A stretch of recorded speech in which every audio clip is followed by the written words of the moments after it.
Hey everyone, it's Ashley Jones, Event Director at Marketing Showcase. Thanks for watching one of our recordings from Marketing Showcase Online. I really hope you enjoy it, and hopefully I'll see you at another one soon.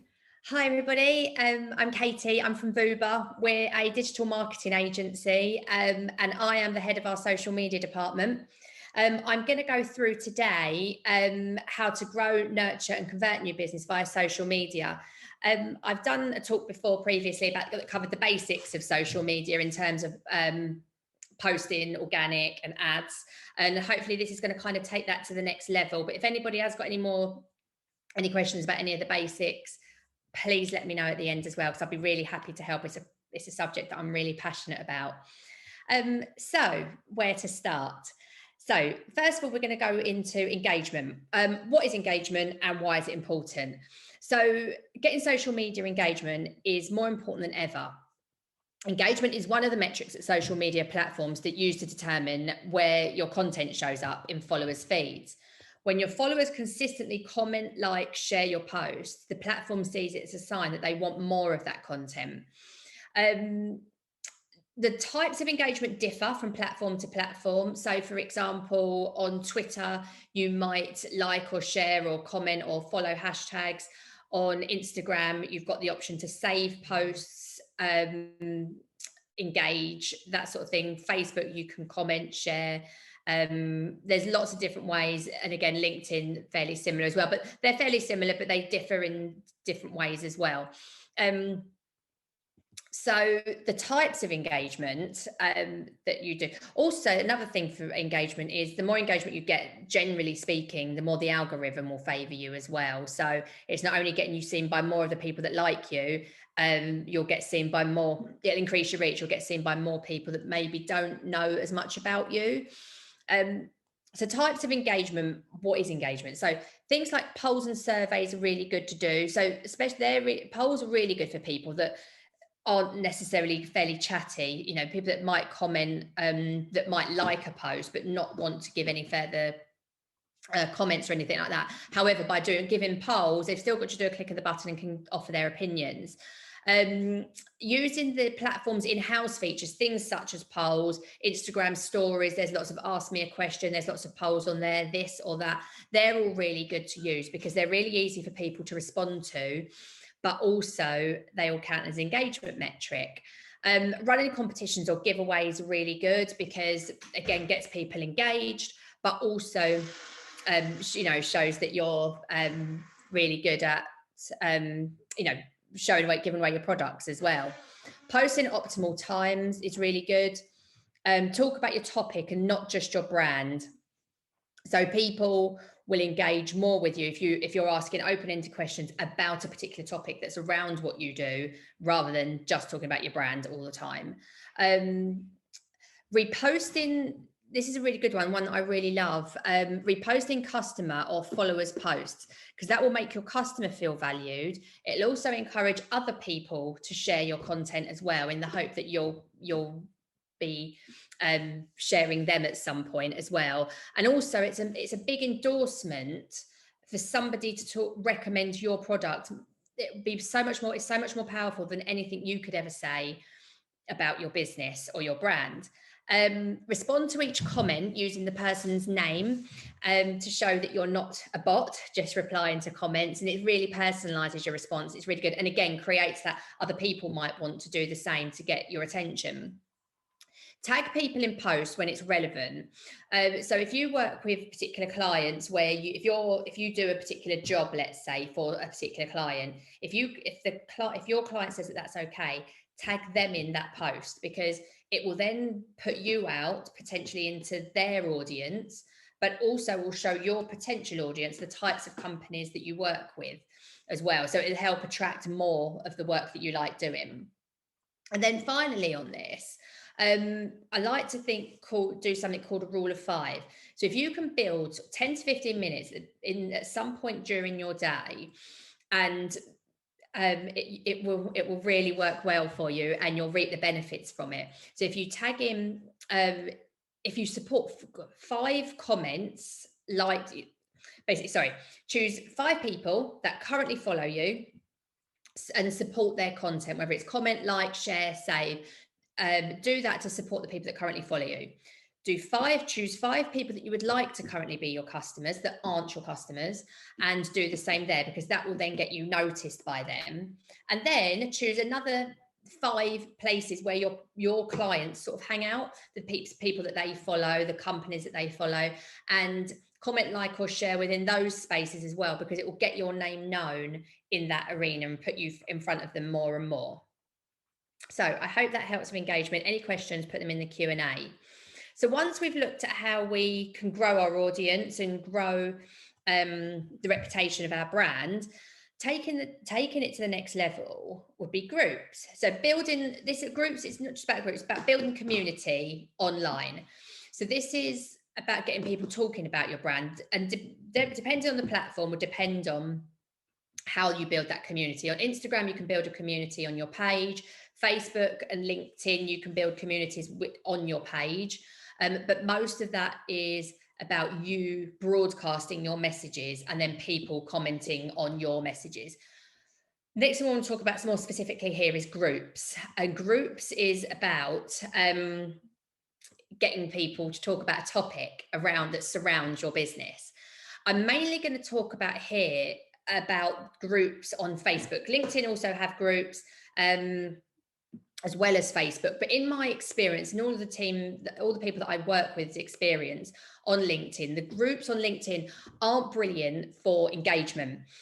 People tend to kind of drop their message in and drop back out again.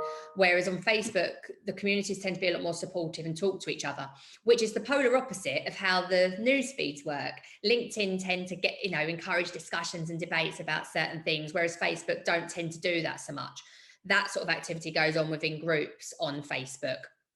So although historically kind of people would say, I'm staying away from Facebook, it's not B2B and I'm a B2B, that's not the case. Groups is where you need to be. Oh my God, sorry. Right, okay. So first of all, a really good fact. Customers are loyal to companies that treat them well. Inviting fans to be part of a community and engaging with them directly regularly shows that that you care, and it builds invaluable loyalty and trust. So if you want to take your relationship to the next level with your customers, a Facebook group is a great way to do it. So why should you use groups? So create a community around a product or service that you offer. The community can talk to each other about their love and appreciation for whatever it is you offer. So again, this isn't just so this comes away from you shouting your messages out. So it's not just about you telling people about your products. It's about getting people discussing what it is you do. So it's a really great way to build up that community. It gets those people that already love to invite their friends in, say, hey, look at this, it's great. Come in and we can all talk about it. And it introduces, you can then get the opportunity to introduce your brand that way. It's a direct line it's a direct line to your customers. You can get a real feel of what people want. You can get you can ask questions, get a feel for what they want, and then you can act on that information. The algorithm is designed as well to prioritize groups with good engagement. So the more that you and your members are chatting in the group, the more reach your group will get in the news feed. So as I've mentioned, obviously already, it's a direct line to your customers. So use your group to watch, learn, and answer feedback, and then act on it. So you're giving them exactly what they want. And this, again, because you're showing you're actively listening, it'll all help increase your brand loyalty and the opportunity for them to recommend you to their networks and invite them to your group. So you also get to learn. It's also a really good tool to learn how to develop your business or product or service or whatever it is that you want to focus on by asking questions, asking open-ended questions to your group, doing things also and using different types. So ask open-ended questions that encourage people to talk. Also offering things like polls, like I've mentioned previously on engagement, to get people to engage with your group that might not necessarily, maybe a bit more shy, that want to offer an opinion but don't want to be too outspoken, and the polls are just a click of a button. So really good way to use a barometer if there's ever sort of any changes that you want to make within your group. The best example of a group that I can give you is a group on Facebook called Digital Women. It's run, if there was ever like a blueprint model of the best group run, it's a really, really good group. It's a really great supportive group.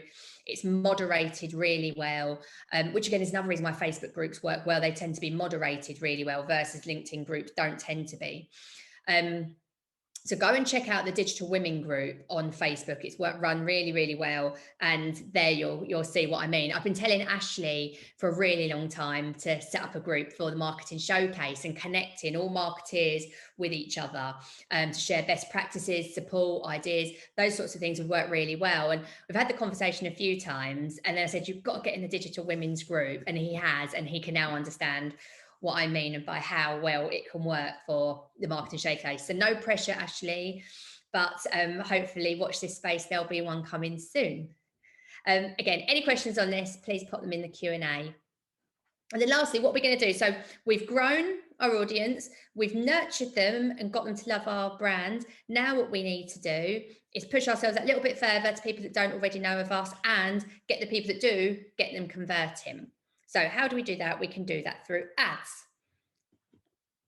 So according to Google, 73% of marketers believe social media marketing is somewhat effective or very effective for their businesses. One of the best things to do, so the ingredients for a successful way to run ads is being authentic. So being authentic is key. Considering the right tone of communication is really essential as it reflects the personality of your business. The more authentic that you sound, the more effective the ads will be, and the more people will believe in your business. That doesn't mean to say you can't be salesy. If you're selling something, be salesy, be positive and, punchy. But at the same time, keep your tone of voice consistent. If you are a fun brand, don't then start talking quite stiff and professional. The same goes the other way around as well. Understanding the right target audience will decide the performance of the ads, and hitting the right pain points of the audience and the barriers preventing them will turn them into a customer. So one of the things that is really good that we can do on social media versus most other types of advertising, you can control who sees your advert. So if you know that all of your, most of your audience is the people that buy your products is women between the ages of 30 to 50, and they all have a certain income and they all like high-end products, we can target those people. Likewise, if you're looking for a budget end of the industry, we can target people that look like that have identified that they're always out looking for a bargain. They're in bargain groups, and those are the type of conversations they're having online. You might be a company that offers both. You might offer high end and you offer budget.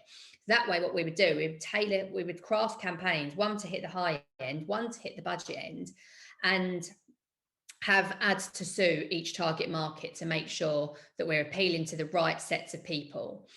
And then making sure, so moving on to the last part is the theme. So make sure that the theme of the advert is talking to the right target market.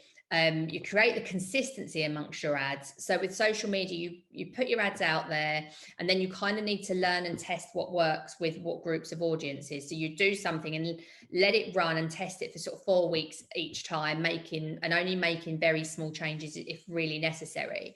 And at the end of your learning period, you'd make one change, test it again. It's all about learning and testing each time. So what we do, I'll come on to this in a minute, but making sure that to convert those leads goes through to the right messages on the landing page as well. It's not just about making sure that you've got that the ads look good. So first of all, the types of adverts that we can do, carousel ads. So these are really good when you've got multiple images that you want to show, and they're really good because they get people interacting with your adverts. Everybody wants to scroll along to the next image.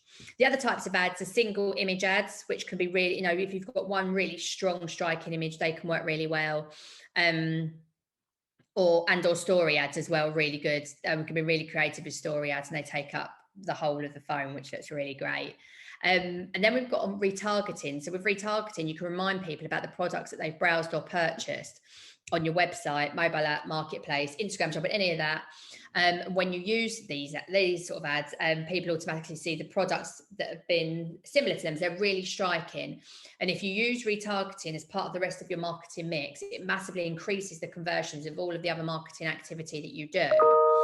So talking about ads, eye-catching ads. So these are single ads, as you can see, they're really striking pictures. They look really great. So yeah, I want a bit of that.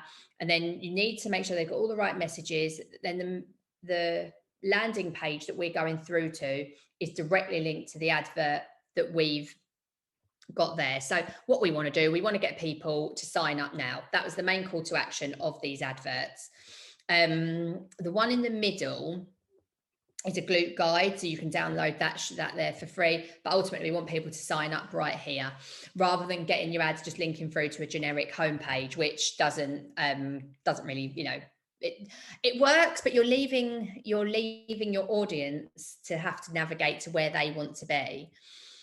So as we all know, we all need to advertise.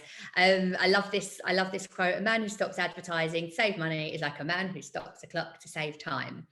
As an agency, we as an agency can support all of the activities that I've talked about today. They're all things that you can do yourself, but we even work with companies that have got social media departments, but they can do the strategy and we can do the fulfillment. We can offer the strategy as well, so we can kind of do as much or as little as you want. A lot of people are happy to do their content in-house, but then we run ads for them. And in terms of groups, it's best to have it as a bit of a joint effort. So you wouldn't kind of want to outsource all of your community management to an agency, not necessarily, but at the same time it's really time consuming to have all of the different efforts that need to go into the moderation, the content creation, the engagement, all of that. To have all of that in-house, it's really time consuming as well. So you can outsource some of that to an agency, and you want to make sure that you've got somebody there that specializes in community management as well. So if you've liked my talk and you would like a 30-minute session on how to make the most of any of the things that I've discussed today, please be in touch, and I'd look forward to chatting with you more. Thank you. Thanks, Katie. That's awesome. And as if by magic, a poll has appeared to help people book that 30-minute. You called it a power session to me, which I loved. Yeah. 30-minute power session with Katie to talk about social media plans. VOOBA, the company that Katie works for, are also offering a zero-risk Google and Facebook ads offer, which is in the poll if you want to get that. Or if you just want to download the slides, click in the poll that you want the slides, and I'll make sure Katie and her team send those over. Whilst people are doing that, Katie, I was wondering if you had time for some question and answers. Yes, I'd be happy to answer some questions. Cool.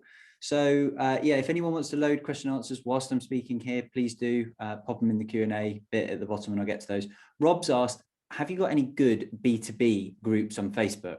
I think that opens up a wider question about B2B groups, which you mentioned Marketing Showcase setting up a group, which is where we'd sit.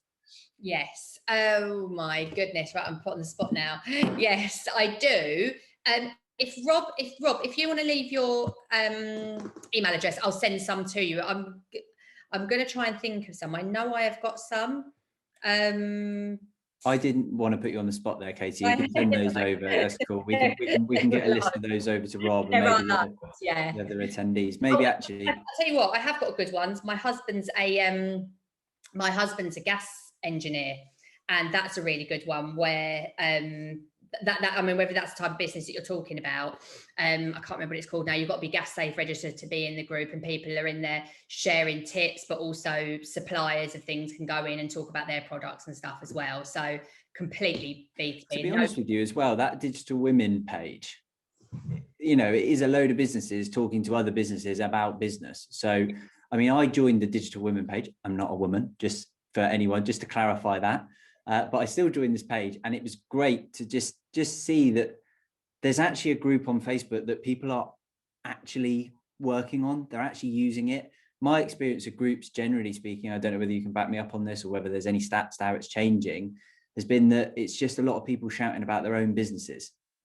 And then there's no kind of positive management of of helping each other, which I think is what they're intended for. Yeah, this is going forward. This is the future of groups, where it's about a community talking, basically, like I say, people recommending your product. So yeah, people don't want to hear about companies saying their sales messages over and over again. You know, we've all heard that. So listen to each other, and ultimately, as a brand, that's what you're there for. The pain point for a business, I think, in running a group, it's very time consuming. Then obviously, if you've got people running it for you, there's a cost to that as well. And in terms of trying to measure an ROI, it's really hard to do that. But then what I think is, you think about, if you are someone that would spend money on branding, or you want to build your brand, it's really, really important. And you've got to get in there now, because if you don't, your competitors will do, and you want to be in there before them. Right, here we go. The questions are now rolling in. It's always, as soon as you start asking them, more come. So keeping on the Facebook groups theme, do you recommend groups and not pages on Facebook? What's the difference? Where's one good? Where's the other better? So a page, right, first of all, you need a page. If you're going to do a business group, you need a page, because the group is open by your page. But a page is about you talking about your business messages, and then people obviously can comment on that, but it's all about in response. It's very reactive to your business messages, whereas a group is about your customers talking to each other, which you can still oversee and you can listen into, but it sort of take away the sales element of it. Cool. Okay. Good answer.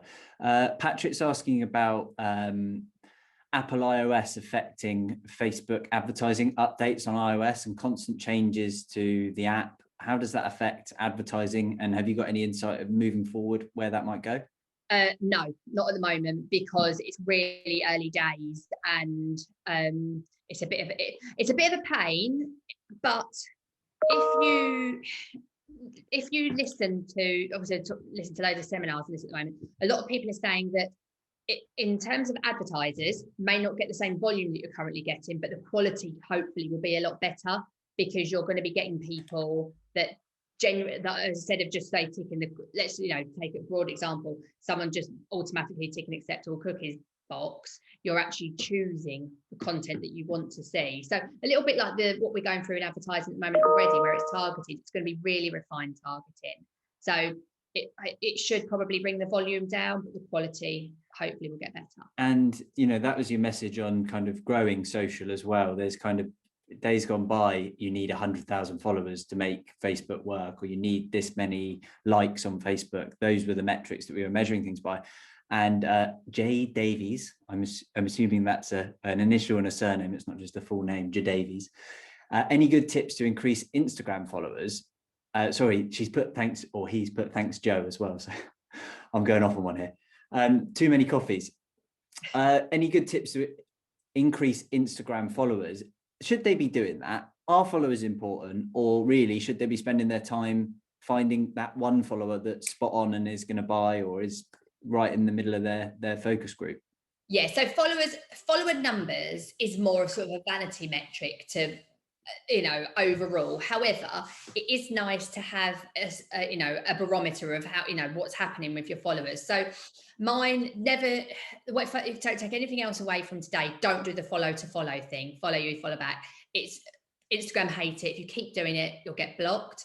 Secondly, you're not necessarily building up quality content. So you do want to grow your numbers, because the more numbers that you grow, the more people get to see your content. So only a small percentage of your followers will see your content anyway. However, you want to grow your follower numbers by the quality rather than the numbers. So that's why when I was referred at the beginning about the 5 rule, supporting people that are already following you and then engaging with people that you would like to be your customers or your clients, do that, because that will encourage them to follow you, and that's the best way to grow. So don't concentrate on the volume of numbers, concentrate on the quality and making sure it's growing, and your engagement is growing as your followers is growing, because if your follower numbers are growing and your engagement isn't, then you're not attracting the right people. Cool. Should social media ads use the same set format branding, or should they vary the ad format? Should they be consistently throughout your ads, or is it good to chop and change? Depends on your goal. If it depends on what you're selling. If brand awareness is important to you, definitely. If the brand is important to you in any which way at all, then yes. But if it's not, and you want to say test different audiences, then do maybe a one branded ad, test a branded ad against a non-branded ad. Because it could be that people hate your brand and you just don't know about it, and that could be a barrier to you selling whatever it is you're selling. So I would basically I would do testing for how powerful your brand is. But it is, if your brand is well thought of, always keep some consistency there, and then change your messages and your artwork to keep it fresh. Hi everyone, thanks for watching another recording from Marketing Showcase Online. I hope you enjoyed it. Just to let you know, we've got all of the recordings uploaded to our brand new YouTube channel, so go over there and check it out if you want some more great content. We run these events once every month, free of charge, so head over to our website to grab tickets for next month's event. I look forward to seeing you there.